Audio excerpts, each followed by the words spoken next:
Hey, I'm Mike Slogan. You know, for years I've been telling contractors in my seminars not to paint PVC dark colors. Dark colors on PVC will cause overheating in the hot summer sun. Now I get to change my story.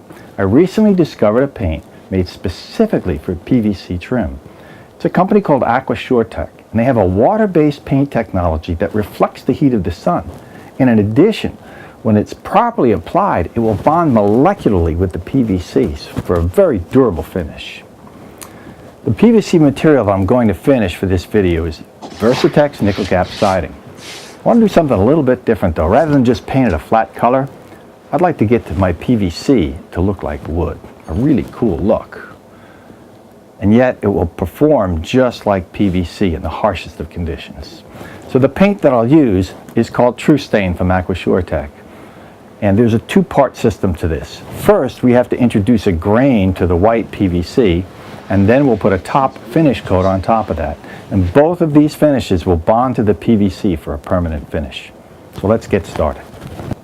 The first part of a successful job is properly cleaning the PVC. So let's take a close look at how to properly clean PVC so you can get that molecular bond.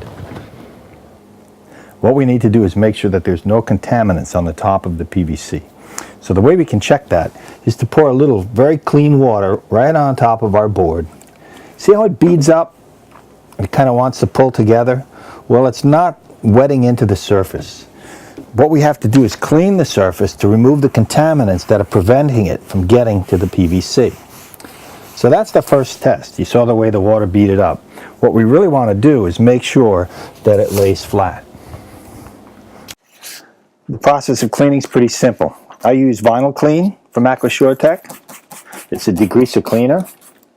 Spray the whole surface of the PVC. I'm using a Scotch pad scrubby.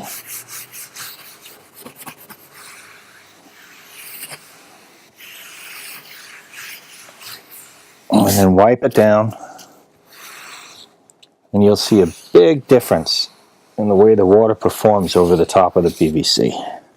Watch what happens now. I pour the water on top. Notice how it flows out. And it spreads evenly. It doesn't really try to pull together. The surface is really clean.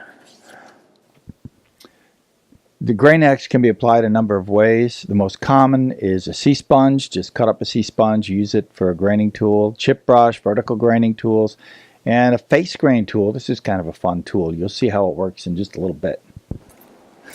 Step one of the True Stain method is to use the Grain-X on our PVC material. That's going to give us a wood grain.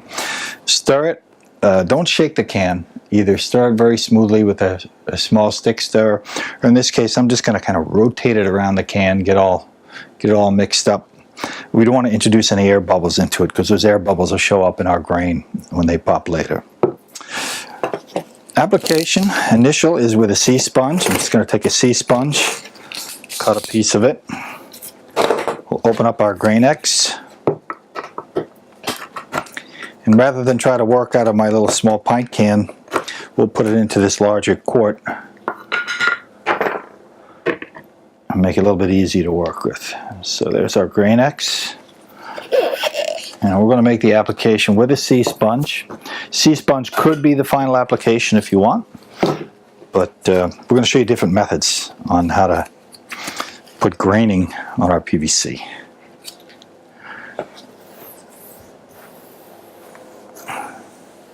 You can see the C-sponge is naturally giving it some type of a wood grain look. Try not to be too even with it.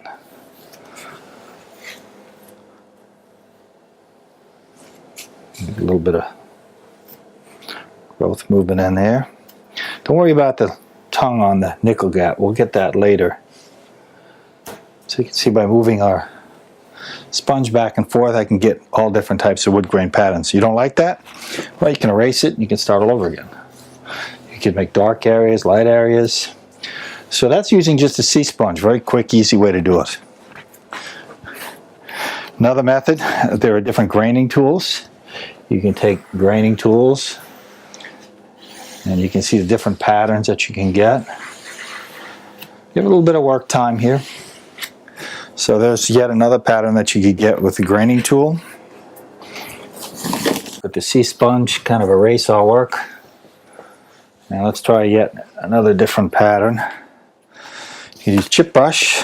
Chip brushes are very useful, not just for applicating, but if you want to get graining out of that as well. So this is the application using a chip brush. Very similar to using the sea sponge. Gives you a little slightly different look to it.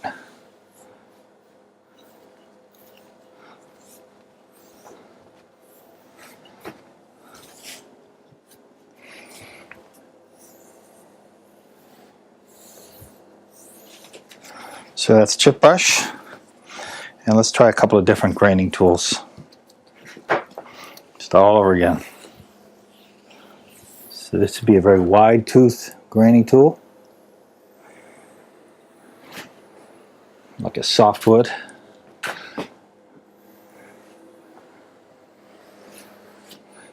Like a vertical grain softwood right there.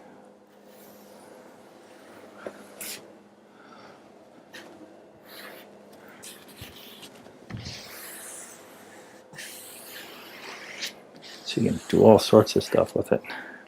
This one's actually a little bit fun. So that would be a vertical grain with a wider growth pattern. It's a very tight grad pattern with a sea sponge. But give you yet another pattern that you can play with a graining tool.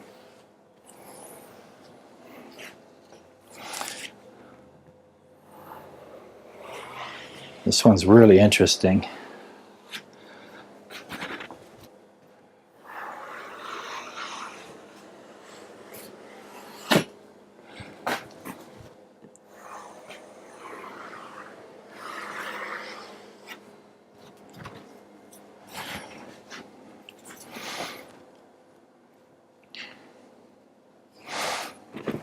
This technique that I'm showing you here probably turned out to be my favorite out of all of the different techniques that I'll show you on this video. What I realized that if I took the sea sponge and it was saturated with the Grain-X, as I was, instead of just doing a smooth swipe down the board, if I vibrated it just a little bit, you can see my hands sort of shaking back and forth, almost like I have a tremor. And look at the pattern that it leaves behind.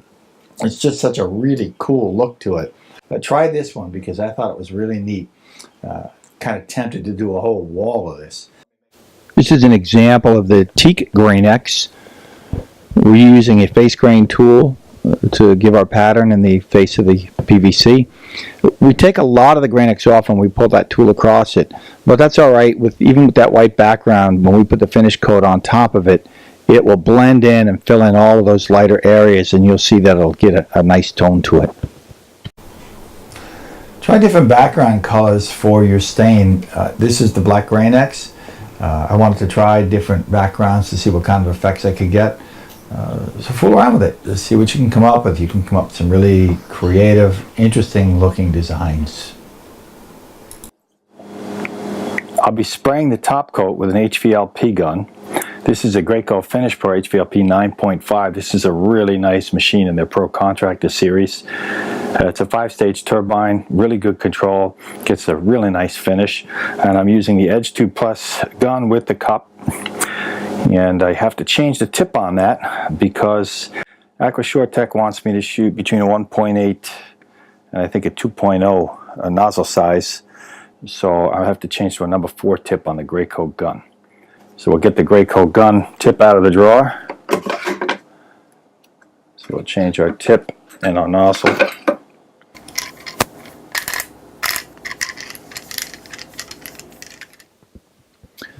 Make sure you stir your top coat. This is not just the top coat, but it's also the stain that's going to fill in all that color against that white.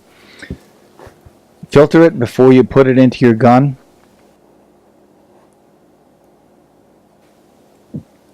And I double filter it. Pour it into a cup first, and then I put the sleeve for the Graco gun into the Graco cup, and I'll re-pour my pre-filtered material. So I make sure that there's no contaminants in there at all. Any unmixed paint that might clog up my gun. Pour that in there. We'll put the gun together, put the top cap on, connect the gun, and hook up the air hose and get ready to spray our finish coat. It's a really easy system to use. The HVLP gun from Graco is just a real nice setup, so I think you'll enjoy spraying with it. One of the nice things I like about the Graco machine is the auto off feature. So if I put it on Smart Start, the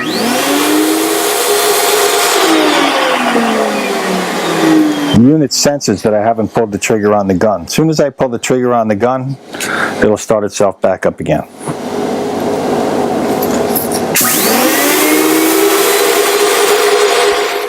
Gets a little noisy in my shop because not just of the turbine running, but I also have an air scrubber to the right of my work table. It's going to take all of the particulate that may become airborne and suck it into a HEPA filter, a 3-stage HEPA filter. But when you're spraying, you want to wear a dust mask. You don't need to have a cartridge mask because there's no VOCs with the AquaSureTech. It's a water-based paint, and it's very environmentally friendly. And I think you'll enjoy spraying it because you don't get all the smell that people typically complain of. First thing I do is on a test paper is I get my spray pattern set up, adjust my HVLP pressure, adjust my gun, fluid control, make sure everything's set up.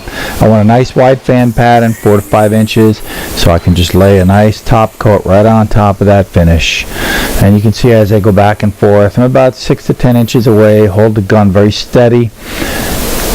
And what we're doing is we're just filling in the color. This is the top coat and it's the stain at the same time. So don't try to put too much on at any one particular shot because you'll really kind of ruin the piece. So do light coats back and forth. You can see I'm not putting a lot of material on. I'd rather put a few light coats on and get the color that I want. Even do a little bit heavy in some spots so that you can really make it look like a real natural tone would. And again, here's my favorite piece. You can see as the color goes on the top. This is going to come out a little dark because I did use a lot of the Grain-X. This is kind of a up-close shot with my little GoPro camera that's attached to the end of my spray gun. You can kind of see the spray as it goes on. It's a nice even spray as we go back and forth. Don't want to put it on too heavily or you'll actually ruin the finish. Well, I tried to keep the video as short as I could, but give you as much information as you needed to be able to duplicate this. Here's a collection of the samples that I did during my video shoot. You can see the versatility of the product, the AquaSure True Stain on top of the Versatex using the Graco machine, and just some techniques for graining. So it was a lot of fun to do the project, and I hope you're able to duplicate some of these things in your own shop and have fun with it.